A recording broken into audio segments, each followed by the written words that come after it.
Hey, good morning, lucky dog subscribers and followers. It's Sunday morning.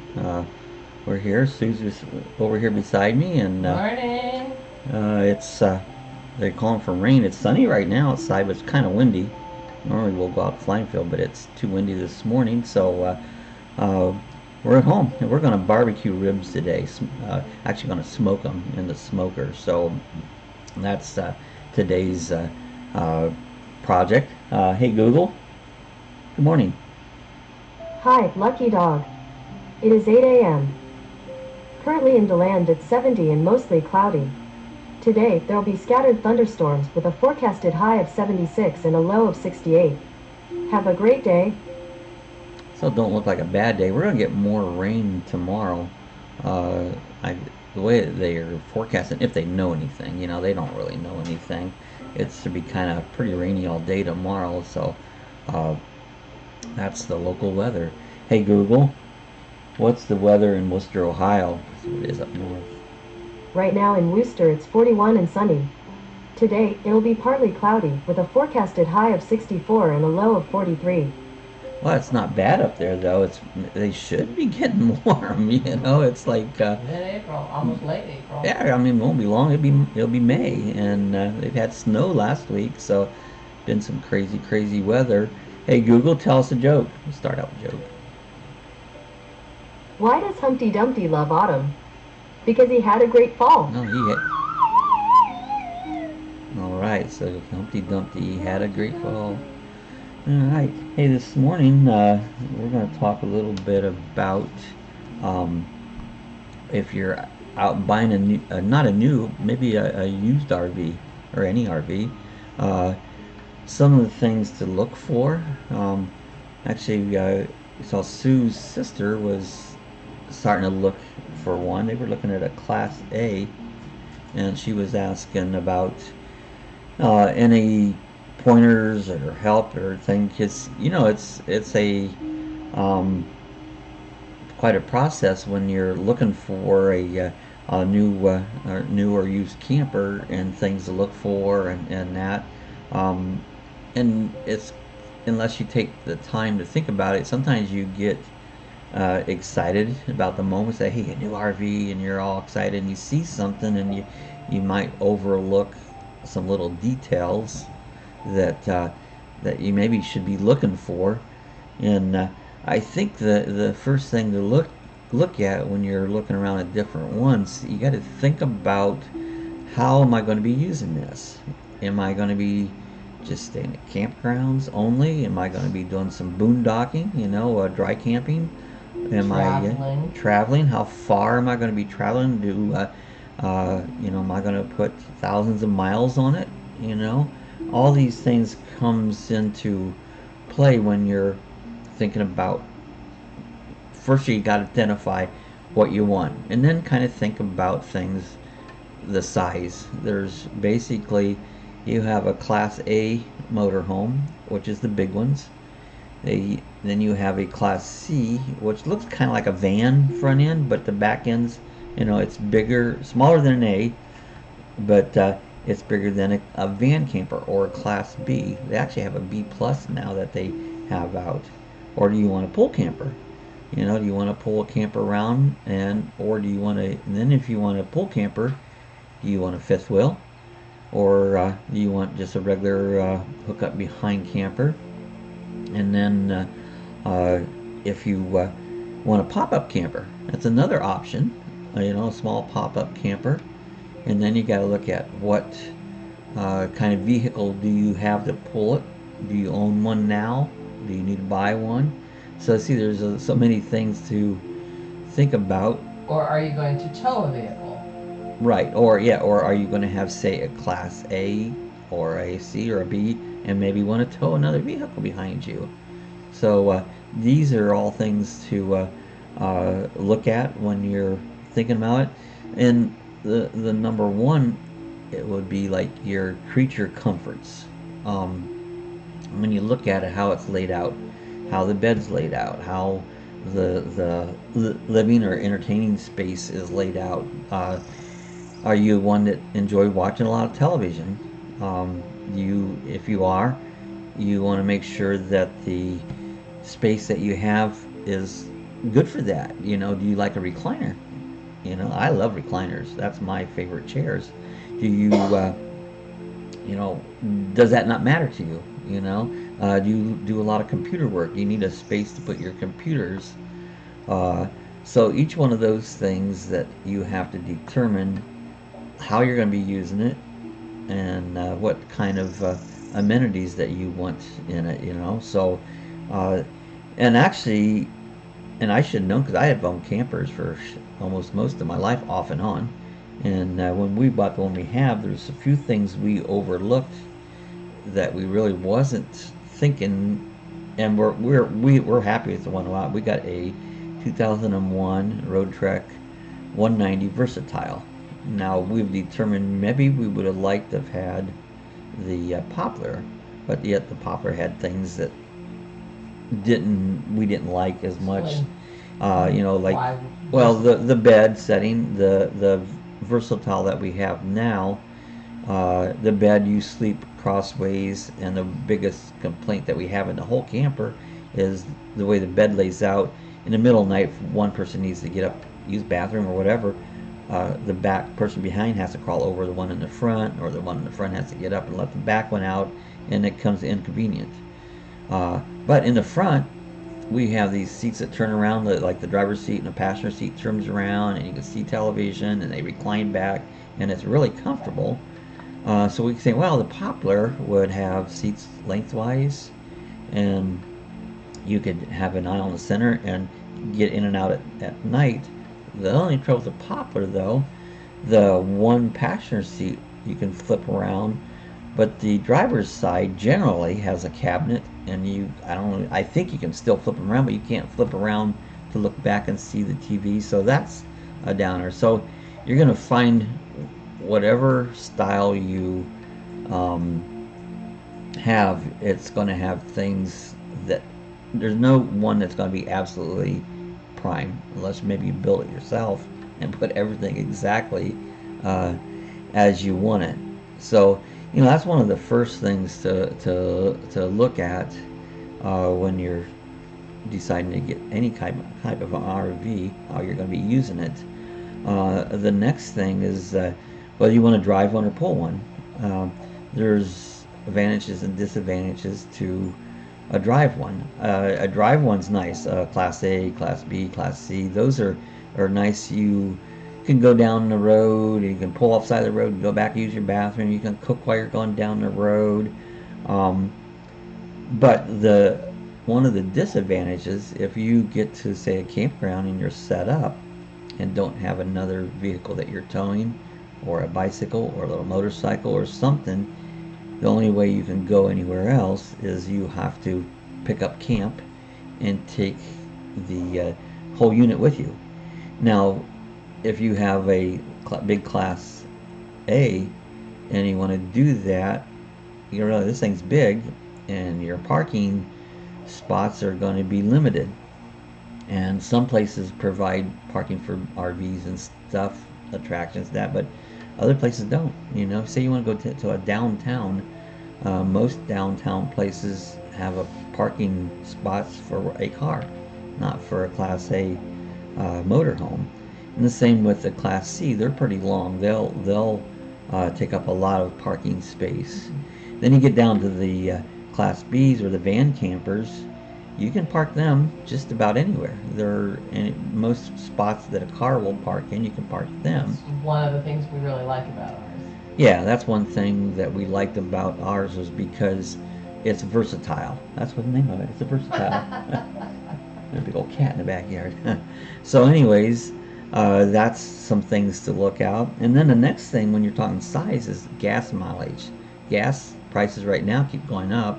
I seen where they say by summer they'll be $3 a gallon, and I don't think that needs to be, but they are. And so say you get a Class A, some of those, I had I don't know what year it was, in the early 90s, 30-foot Winnebago Class A, it got 6 miles per gallon.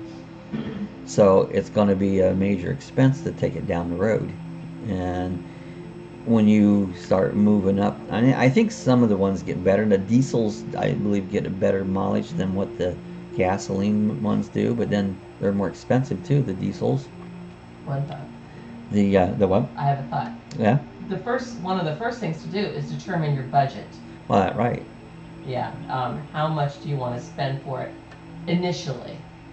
Right. That's what we did when we got ours. We decided how much we're budget. How much do we want to spend on this RV? And so that was the first thing we did.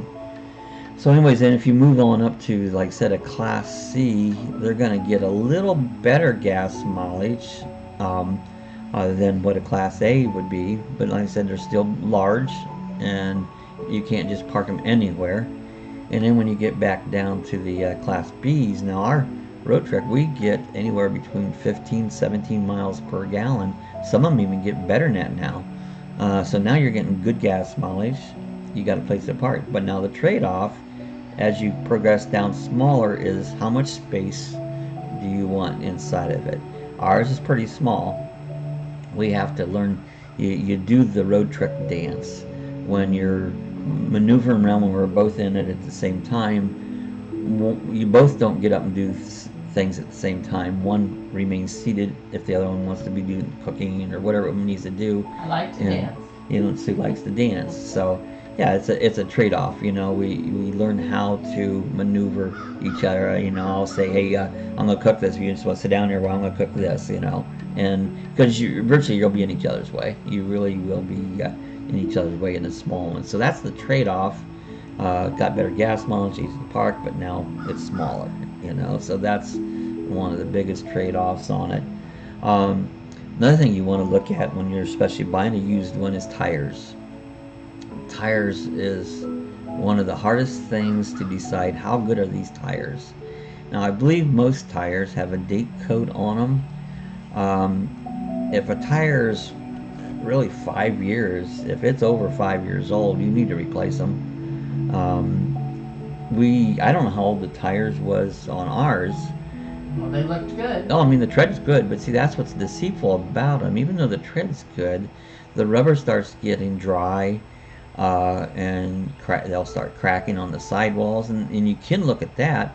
Ours really didn't even have any cracking on the sidewalls, but we did have a blowout, and the blowout caused a lot of damage. So you not only had the tire to pay for, but they had to fix the damage. So, and a blowout can really cause a lot of damage, and it could be dangerous in the road.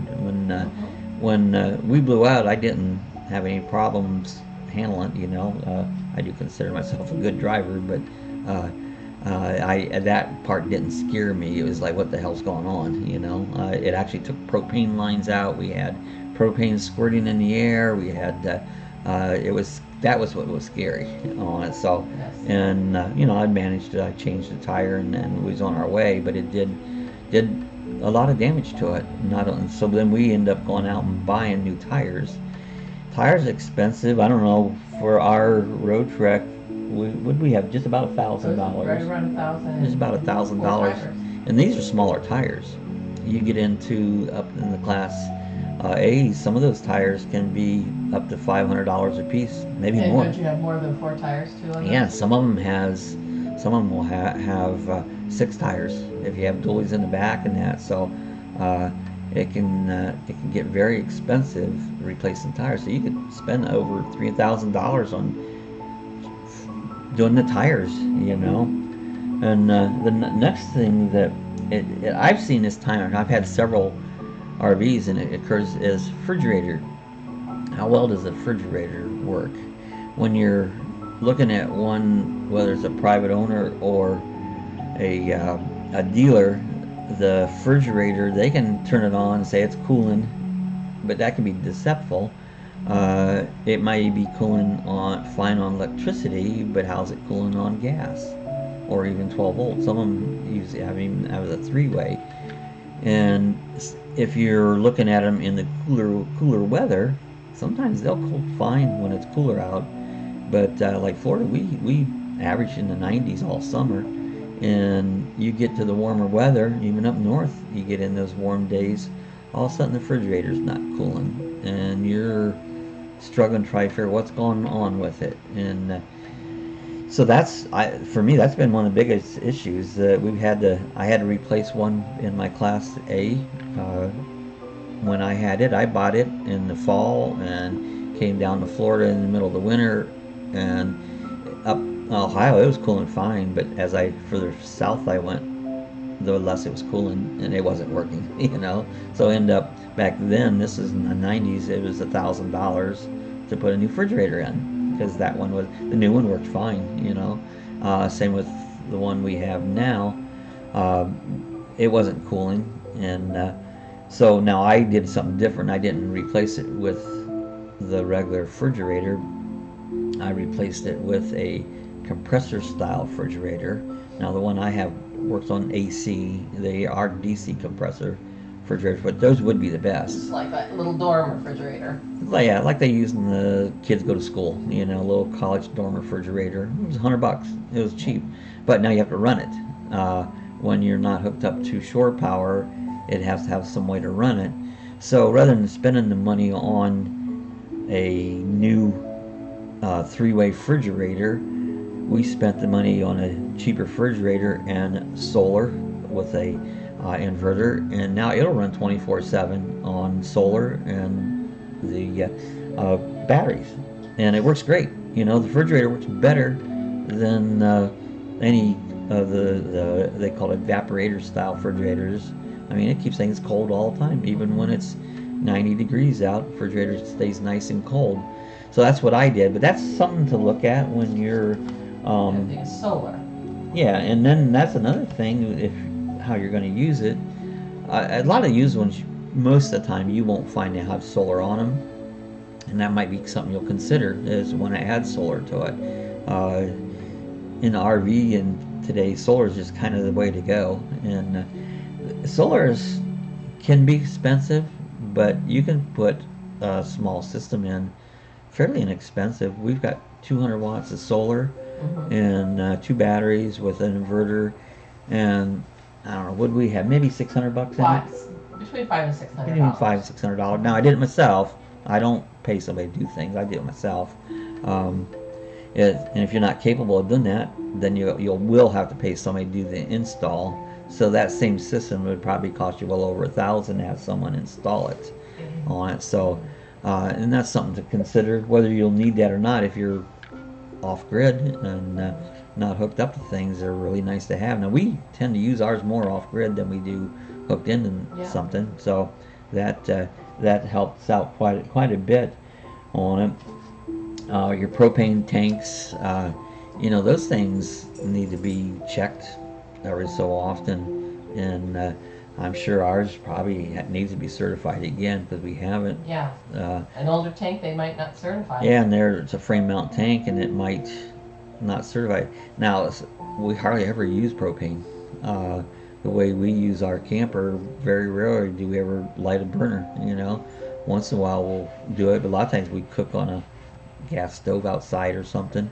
Of course, we're in Florida. We don't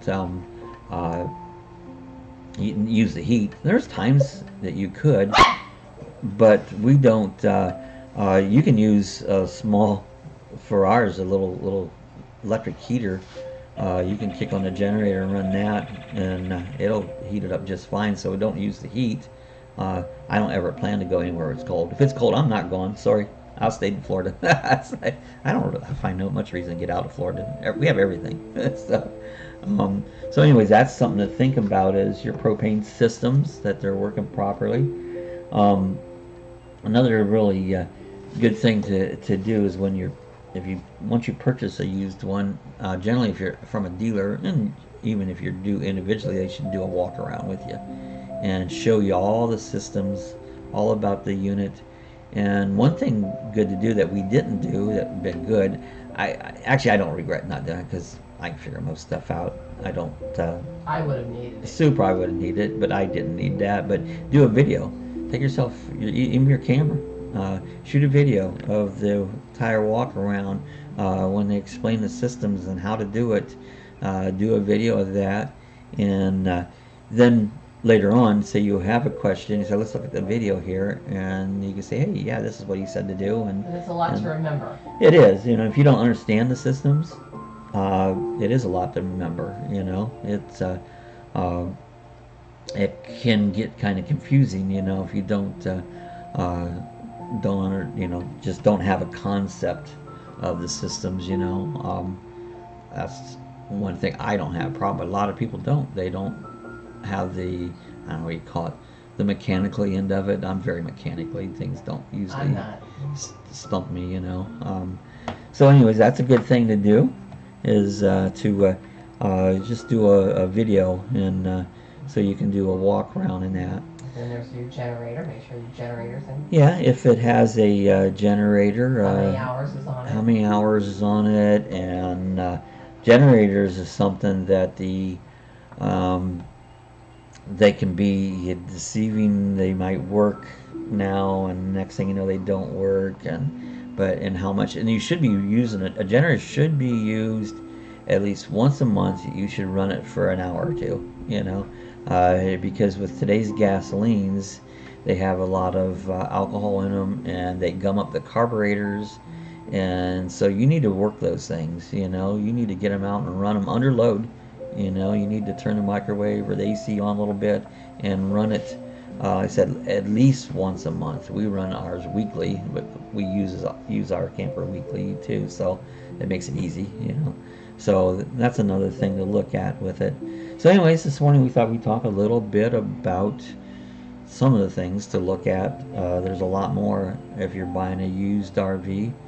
And someone mentioned older campers too. Some campgrounds won't let older right. RVs into their campground. I think that's stupidity, but that's true. If you're 10, 12 years old, they don't want you. I don't know why. We've not run into that. We haven't, and I think that's one issue, that it should be stood up, and nobody should go to that campground. Then if you're gonna say, oh, you can't come in, it's too old, it's like the hell with that campground. That's my opinion. Some stuff irritates me, and that's one thing that would irritate me. You're out and, oh, your camper's too old, we don't allow it. It's like, well, I'll give them the big FU signal, because I think that's uncalled for. I used to run into that back in the days. Used to go camping on my motorcycle, and I don't know how many times I'd pull in the campground and say, you can't stay here. Why? You're on a motorcycle. Well, I go, what makes a difference if I pulled in my car? Well, it'd be different. No, it's not. So that stuff will irritate me, and I don't put up with it. So everybody stand up, stuff like that. Let those campgrounds go out of business. Sorry, but if they don't want your business, they shouldn't have nobody's business. So there's my rant for today. Hey, we're gonna get off of here. We've been on about 20 minutes. I'm gonna start getting my ribs ready we're having smoked ribs today. That should be good. And looks like it's gonna rain off, and see, it's cloudy now. It was sunny here a minute ago. Hey, if you're watching this afterwards, this will be posted. More people watch it when it's afterwards than they do live. I don't know, maybe it's still too early for people to get out of bed. I don't know if you see my thing, get out of bed, it's coffee time. So if you're watching it later on, hey, give us a thumbs up if you enjoyed it, and share it with your friends, share it with everybody, tell everybody about it, and have them watch it. If they don't watch it live, you can watch it later on. Leave your comments in the comment section. We'll talk about them tomorrow. I'm always looking for more info. What does people want to talk about? And we'll talk about it. Not that I know everything, because I don't, but by talking about it, sometimes you learn. We also have a Facebook group. It's called Roadtrek Keen. The link is in the description below, and you can go to that and post comments, post things, and we get quite a few there. So you can learn a lot from that also. So if you're not subscribed, hit the subscribe button.